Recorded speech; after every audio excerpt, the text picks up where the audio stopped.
Welcome back viewers.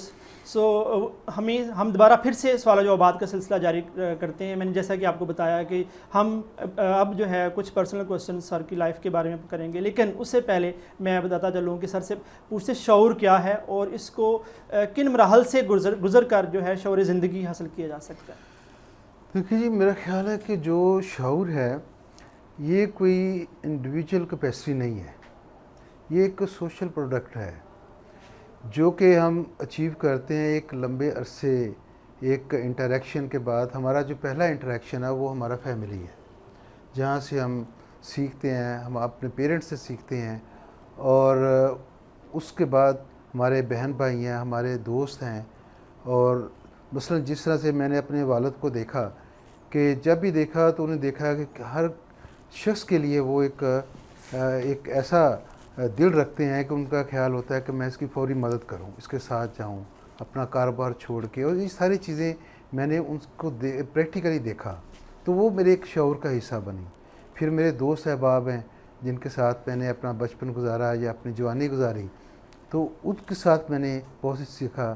और उसके बाद फिर मेरे कोलीग्स हैं, मेरे स्टूडेंट्स हैं, वो उनसे सबसे और एक ये तो बिल्कुल एक ऐसी चीज़ है जैसे एक नदी हो और वो अपने माखज़ से चलती है और मुख्तलिफ़ इलाक़ों से गुज़रती हुई और मुख्तलिफ़ मौसमों से गुज़रती हुई वो किसी दरिया में शामिल होती है और फिर वो किसी समंदर में जाके गिरती है, तो एक लंबा सफ़र होता है। तो इसी तरह हमारा शऊर है और जो कि एक लंबा सफ़र गुज़ारते हुए एक फ्लेक्सिबल, एक कंटिन्यूस प्रोसेस है। इसकी एक स्टैगनेट चीज़ नहीं है कि एक शऊर है वो एक डेवलप हो गया, एक बन गया, बल्कि एक ऐसी चीज़ है जो एक हर तरह के मौसम से गुज़र के एक कुंदन की तरह इंसान को मिलती है। तो हर इंडिविजुअल की फिर इंटरेक्शन लेवल, उसका कल्चर, उसकी सोसाइटी, उसकी फैमिली डिफरेंट है। इस तरह हर शख्स का शऊर भी डिफरेंट है, उसके कई रंग हैं, उसके कई कलर हैं जो कि उसकी लाइफ को एक रुख देते हैं, जिसको हम शॉर्ट लफ्ज़ में हम उसको कह देते हैं कि एटीट्यूड। वो हमारा शऊर जो है वो एक एटीट्यूड बनाता है। और लाइफ के अंदर सबसे इम्पोर्टेंट चीज़, सबसे सिग्निफिकेंट चीज़ उसका एटीट्यूड है, जो कि ज़िंदगी में उसकी लिए बहुत से कंफर्ट्स भी बनाएगा और बहुत से उसके प्रॉब्लम भी बनाएगा। सर आप अपनी रोज़मर्रा ज़िंदगी के हवाले से बताइएगा कि आप, क्योंकि माशाल्लाह आप काफ़ी बिज़ी हैं, टीचिंग, एडमिनिस्ट्रेशन, उसके बाद टीचिंग और उसके अलावा और भी मतलब ज़िंदगी में काफ़ी मसरूफियात हैं, तो आप फ्री वक्त में आप क्या करते हैं? फ्री वक्त में देखें जी, एक तो मुझे पढ़ने का बहुत शौक़ है, तो मैट्रिक के बाद फिर और एमए और दूसरे मैंने बहुत लिटरेचर पढ़ा, उर्दू, इंग्लिश, फिर आगे एमफिल लेवल पे आके फिर रिसर्च लिटरेचर काफ़ी पढ़ा। और उसके बाद जो टाइम मिलता था तो उसमें पहले तो स्पोर्ट्स वगैरह भी, टेबल टेनिस और इस तरह की चीज़ें खेलता था, बैडमिंटन, लॉन टेनिस, ये खेला मैंने। लेकिन अब टाइम चूँकि ज़रा कम मिलता है तो फिर कुछ म्यूज़िक सुन लेता हूँ। म्यूज़िक बहुत अच्छा लगता है और वो एक सूथिंग एलिमेंट भी होता है, कंफर्ट भी देता है। कौन सा ऐसा गुलकार है जिसको आप आइडियलाइज़ करते हैं और शौक़ से सुनते हैं जब आपके पास फ्री टाइम होता है? देखिए, मुझे बेसिकली ना सॉफ्ट म्यूज़िक पसंद है, जिसके अंदर बहुत ज़्यादा कोई शोर शराबा ना हो और अच्छी उसके अंदर शायरी हो, अच्छा म्यूज़िक हो, नीम क्लासिकल भी हो, थोड़ा सा क्लासिकल टच भी हो और सॉफ्ट म्यूज़िक हो, ना बिल्कुल प्योर क्लासिकल हो, एक सॉफ्ट सा म्यूज़िक हो। कोई ऐसा गुलकार नाम लीजिए। तो उसमें देखिए जी, इंडियन भी अरिजीत सिंह भी है, उसको भी है। फिर पाकिस्तान में देखे थे वो गुलाम अली, उसका म्यूज़िक है, नुसरत फ़तेह अली, राहत फ़तेह अली। तो इस तरह ये फारग वक्त में मैं इन्हें सुनता हूँ। सर आप सुनते हैं, कभी गाने का शौक़ नहीं हुआ? नहीं, गाने का शौक़ नहीं, सुनने का शौक़। ओके। तो सर आपकी लाइकिंग और डिसलाइकिंग क्या है? मतलब ज़िंदगी में आपकी लाइकिंग और डिसलाइकिंग के हवाले से अगर बात करें तो लाइकिंग और डिसलाइकिंग क्या है?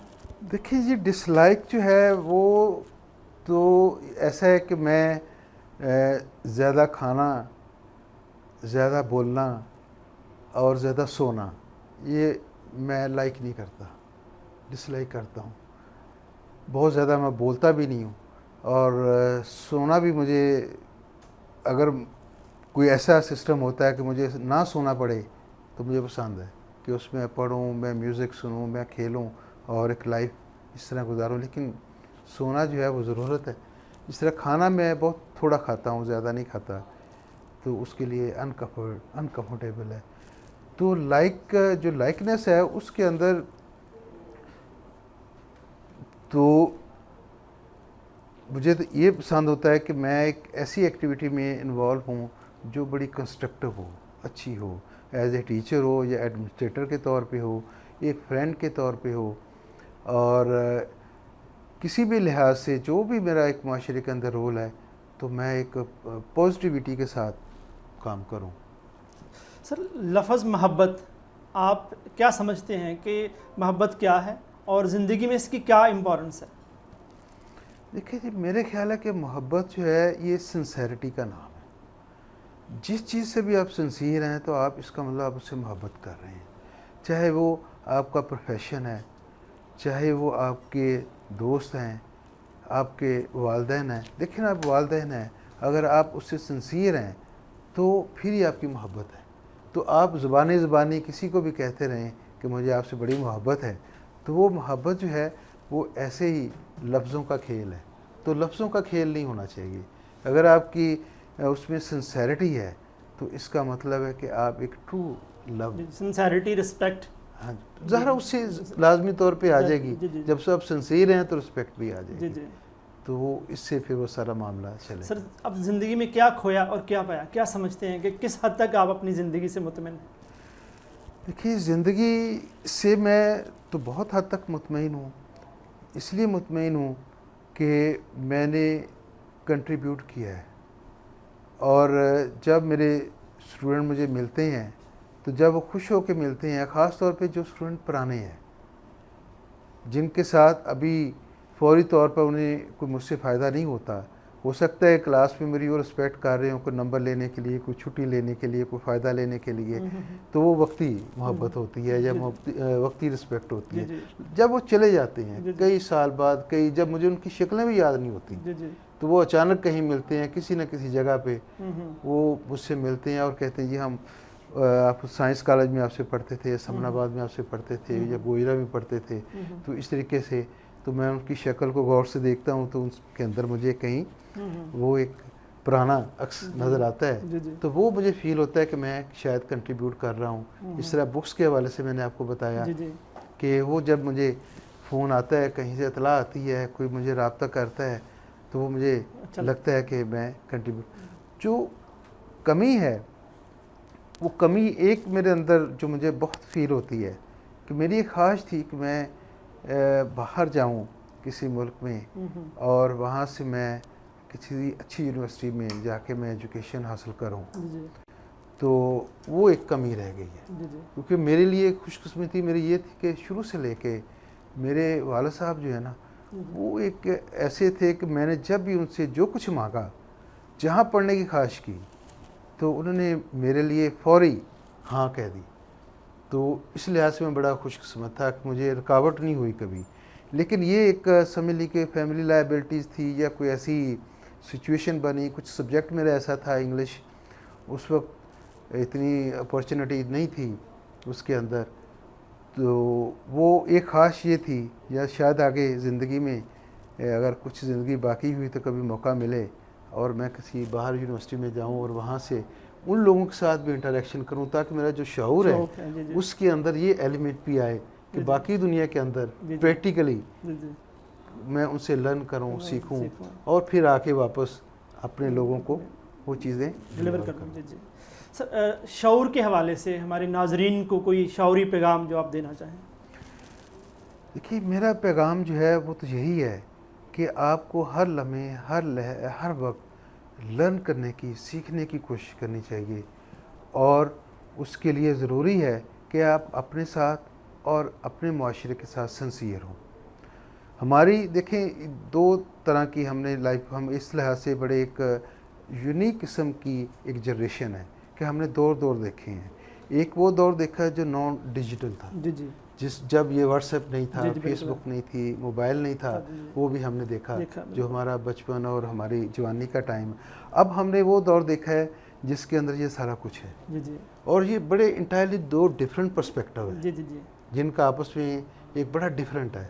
मतलब एक वो दुनिया थी जिसके अंदर एक बड़ी लिमिटेड रेंज थी, एक अब दुनिया है जो हाइपर रियलिटी की दुनिया है, जी जी जिसके अंदर जो कैमरा है ये हर चीज़ को कंस्ट्रक्ट करता है, जी जी जी एक चीज़ बना के हमारे सामने पेश कर देता कर है। देता है। तो इस तरह से हमारे शऊर के अंदर ये चीज़ें उजागर होनी चाहिए कि हम रियलिटी को तलाश करें और मुआशरे के साथ, अपने मुल्क के साथ, अपने जो इर्द गिर्द के लोग हैं, हमारे जो पेरेंट्स हैं, हमारे दोस्त हैं, हमारे बच्चे हैं, उनके साथ आप जो एक रिश्ता है, एक ताल्लुक़ है, वो सिंसेरिटी का आपको ताल्लुक़। जी जी so thank you very much sir, आपकी आमद का बहुत शुक्रिया। सो व्यूअर्स, नाजरीन, उम्मीद करता हूँ कि आपने ये प्रोग्राम बहुत कुछ सीखा होगा, बहुत इन्जॉय किया होगा।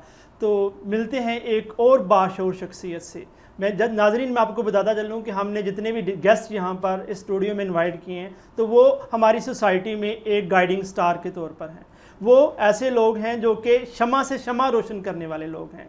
तो इस प्रोग्राम को देखते रहिएगा, उनकी हालात ज़िंदगी के बारे में जांचते रहिएगा कि उन्होंने अपनी ज़िंदगी में अचीवमेंट्स कैसे हासिल की। तो इंशाल्लाह एक अगले प्रोग्राम में एक और बाशऊर शख्सियत के साथ आपके साथ मुलाकात होगी। सो मिलते हैं अगले एक और प्रोग्राम में एक और बाशऊर शख्सियत के साथ। सो टिल देन अल्लाह हाफिज़। अल्लाह आपका हामी नासर हो। अल्लाह हाफिज़।